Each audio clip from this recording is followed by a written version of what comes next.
Bonjour à tous, je suis ravie de vous retrouver pour cette nouvelle vidéo. Alors, cette vidéo est la suivante par rapport à celle dont je vous ai parlé de ma démission, le pourquoi du comment j'avais démissionné. Donc pour ceux qui n'auraient pas vu, je vous invite à aller voir d'abord celle-ci, puis ensuite celle que je suis en train de vous filmer pour que vous puissiez comprendre un petit peu le déroulement de l'histoire. Voilà, donc je vous explique effectivement dans la précédente que j'avais dû démissionner.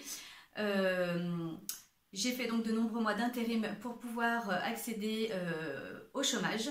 J'ai donc obtenu mon dossier de Pôle emploi en avril-mai 2019, si je ne vous dis pas de bêtises, tout à fait. J'ai donc commencé à percevoir mes allocations chômage aux alentours de mai-juin. Il faut savoir également que, pour ceux qui ne le savent pas, en tous les cas, que les allocations chômage sont moindres que votre salaire que vous perceviez avant. Et en plus, souvent au début, il peut y avoir une carence. Moi, je sais que le premier, en tous les cas, le premier versement que j'ai eu était encore moindre que ce que j'ai touché après. Donc voilà, il faut juste le savoir et surtout pouvoir anticiper parce que des fois, c'est souvent une petite surprise, on va dire. Voilà, donc j'ai obtenu mes allocations chômage, enfin. Après des mois et des mois d'intérim, je peux vous assurer que j'étais vraiment ravie. Ensuite, donc j'ai passé l'été un petit peu à me reposer. Ça faisait plus d'1 an que j'avais pas eu de vacances, j'avais besoin un petit peu de me poser. Et donc fin août, j'ai attaqué les choses sérieuses. J'ai démarré tout simplement en allant à la Chambre des métiers. Ils organisent, alors moi je dépends de la ville de Bourg-en-Bresse, ils organisent le matin à 9 h des petites réunions d'information qui durent environ 2 heures. Ouais, je crois que c'est de 9 h à 11 h à peu près. Donc à vous de voir là où vous habitez si c'est la même chose ou pas, et ça permet un petit peu d'y voir plus clair. Donc vous avez une conseillère qui vous explique, donc j'ai pris des petites notes, excusez-moi, je vais lire un petit peu, qui vous explique, donc qui vous permet de comprendre un petit peu comment créer son entreprise. Donc c'est vraiment des grandes lignes. Ça vous permet aussi de voir si vous êtes à votre place, par exemple bien la chambre des métiers ou plutôt vous dirigez vers la chambre des commerces. Et au moins après ces 2 heures, vous savez un petit peu plus où vous dirigez et on va dire comment démarrer. Suite à cette réunion d'information, elle nous a expliqué qu'on avait droit aussi à des formations, aussi bien gratuites que payantes. Donc on a pu voir un petit peu avec la dame qui s'occupait de tout ça. J'ai pu également m'inscrire à des formations gratuites. Il y en a des payantes comme je vous disais, mais il y en a des gratuites, donc je pense qu'il ne faut pas s'en priver. Donc j'ai pu m'inscrire à donc, des différents ateliers. C'était des demi-journées, j'en ai fait 3 je pense. L'un d'entre eux était basé sur la communication, l'autre comment, que je vous dise pas de bêtises, c'était déterminer le prix par rapport à ce que vous vendiez, enfin voilà, c'est à peu près ça.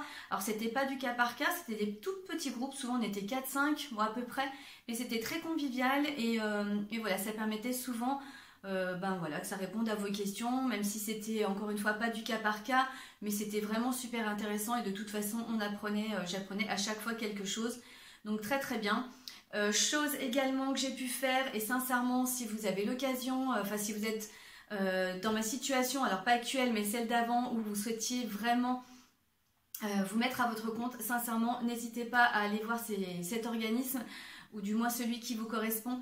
Moi j'ai pu faire un accompagnement individuel de 10 heures, encore une fois gratuit, et vraiment très très intéressant. Là pour le coup on est seul avec le conseiller. Et vraiment on va au fond des choses.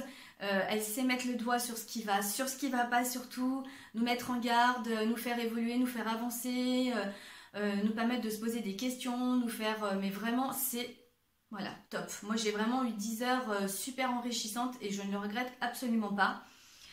Ensuite, comme je vous disais, j'étais donc inscrite à Pôle emploi, donc ne pas hésiter aussi à aller vous renseigner à Pôle emploi. Ils organisent aussi des réunions d'information. J'en ai fait aussi quelques-unes, très très bien aussi.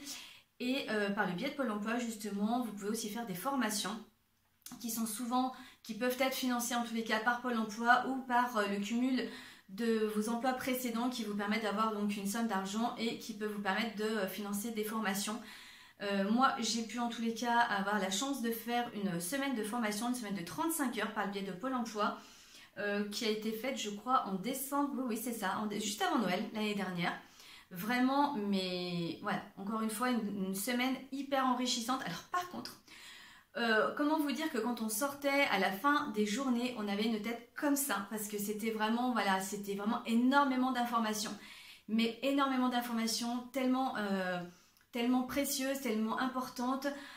Comment vous dire qu'on vous mettait un petit peu au pied du mur. Ça vous permettait de savoir si réellement, à la rigueur, oui, petite chose que je vous ai peut-être pas précisé, c'est que cette semaine de formation j'ai pu la faire parce que je n'étais pas immatriculée. Donc c'était vraiment en amont de l'immatriculation, en amont de se mettre à son compte, pour justement, c'était fait aussi pour vous interroger et savoir si vous étiez réellement prêt à vous mettre à vos comptes. On parlait chiffres, compte de résultats, plan de financement, trésorerie, études de marché, des choses qui font peur, des chiffres, parce que donc moi je me suis inscrite en tant qu'auto-entrepreneur, mais en fonction de ce que vous faites, ce n'est pas forcément vers cette voie que vous allez vous tourner. Ça peut être vers une autre forme juridique, pardon. Donc les charges ne sont pas les mêmes, et là vraiment on a des pourcentages, on a des sommes, enfin on sait vraiment où on va. Et on sait si vraiment on est prêt à le faire ou pas. Donc ça, j'ai trouvé ça vraiment génial. On était dans un petit groupe de 11 à peu près et très enrichissant les uns les autres. Se soutenir, s'entraider. On avait tous, il me semble, à peu près des projets différents et c'était vraiment génial. Et j'en suis sortie vraiment... alors voilà, on ne sait pas tout par cœur bien évidemment, mais en tous les cas vraiment des bases assez solides pour démarrer. Et j'ai trouvé ça absolument génial. Donc après cette formation de Pôle emploi, il me manquait plus qu'une chose. J'avais suffisamment fait de formation, enfin suffisamment, on peut en faire encore plus, mais en tous les cas j'estimais que j'avais déjà, on va dire, épuré les choses les plus importantes. Il ne me restait plus que l'immatriculation. Donc moi je n'ai pas souhaité le faire sur un site gratuit, puisqu'il y en a certains, on peut le faire sur internet gratuitement, apparemment c'est très facile. Mais pour être honnête avec vous, voilà, j'étais pas très rassurée par rapport à ça. Donc j'ai préféré le faire par le biais de la Chambre des métiers. Alors là pour le coup c'est payant, mais en attendant je n'avais rien payé jusque là. Donc voilà, pour moi c'était vraiment important. Donc moi en tous les cas ça m'a coûté 60 €. C'est une somme mais qui me paraissait en tous les cas voilà, importante. Et donc c'est un rendez-vous, on est tout seul avec quelqu'un et elle peut vous expliquer exactement ce qu'il faut faire, vous arrivez de toute façon déjà prêt avec vos papiers, mais en tous les cas, voilà, elle vous explique quand même les choses. Vous pouvez, inscrire tout ce que vous souhaitez dans votre entreprise, parce que il n'y a pas forcément qu'une activité que vous allez faire. Moi je sais que toute seule, je pense que je me serais un petit peu plantée, je pense. Donc là au moins ça lui permettait de m'expliquer. Donc j'ai pu inscrire tout ce que je voulais. Et au moins, voilà, tous les documents sont transmis à l'URSSAF, aux impôts, à la sécurité sociale.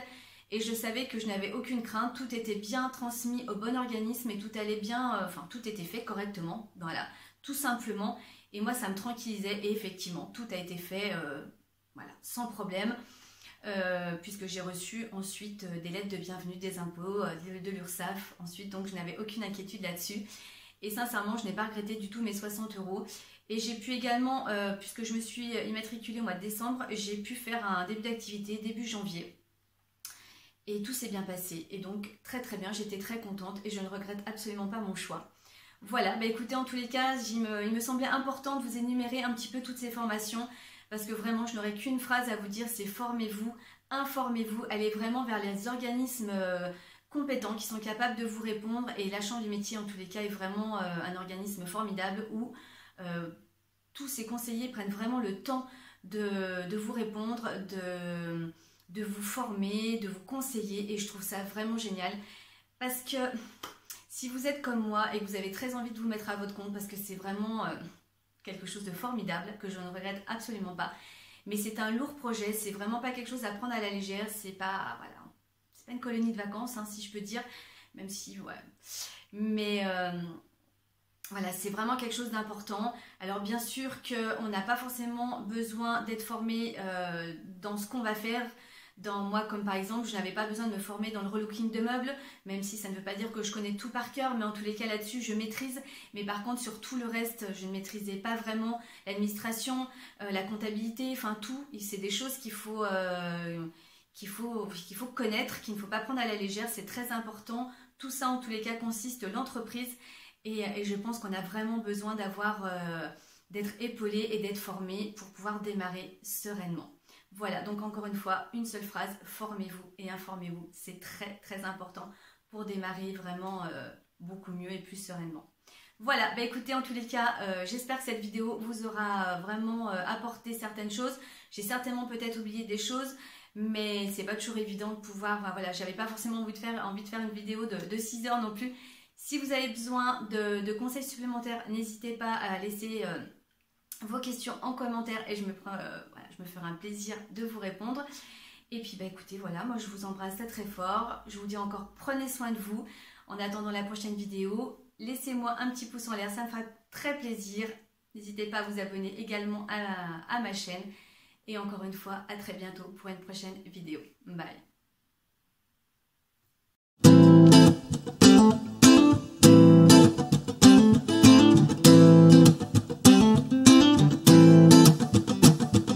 Life's a foolish game.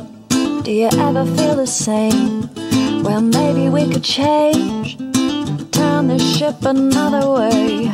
Feel it in the darkness, we're sailing right into those jagged cliffs. Yeah. Some say we've always been insane. Hey, life's a foolish game. Simple equation.